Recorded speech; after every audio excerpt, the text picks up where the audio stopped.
বর্ষায় নদী ভাঙন নতুন নয় মুর্শিদাবাদে, কিন্তু অধীর চৌধুরীর গড়ে এবার যে রাজনৈতিক ভাঙন শুরু হয়েছে তা আগে দেখা যায়নি। দলবদলের জেরে গত 3 মাসে মুর্শিদাবাদের 7টি পুরসভার মধ্যে তিনটি পুরসভা বিরোধীদের হাত থেকে ছিনিয়ে নিয়েছে তৃণমূল। এবার মুর্শিদাবাদ জেলা পরিষদকে পাখির চোখ করেছে শাসক দল।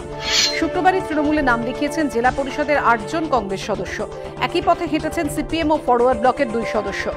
লাগাতার বিরোধী শিবিরে ভাঙন ধরিয়ে এখন 70 আসন বিশিষ্ট মুর্শিদাবাদ জেলা পরিষদে তৃণমূলের সদস্য 19 থেকে বেড়ে হয়েছে 29। যদিও গত পঞ্চায়েত ভোটে জেলা পরিষদে মাত্র 1টি আসন জিতেছিল তৃণমূল। জেলা পরিষদের বোর্ড দখল করতে গেলে তৃণমূলের আরও 6টি আসন দরকার। এই কটি আসন ঝুলিতে পড়ার জন্য ইতিমধ্যেই সর্বশক্তি প্রয়োগের ইঙ্গিত দিয়েছেন মুর্শিদাবাদের তৃণমূলের পর্যবেক্ষক।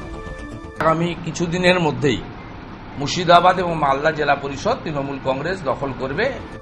রাজনৈতিক পর্যবেক্ষকদের একাংশের মতে গত কয়েক মাসে মুর্শিদাবাদের বিরোধী শাসিত পুরসভা দখলের কৌশলে যে সাফল্য মিলেছে তা থেকে এখন জেলা পরিষদ দখলের স্বপ্ন দেখছে তৃণমূল।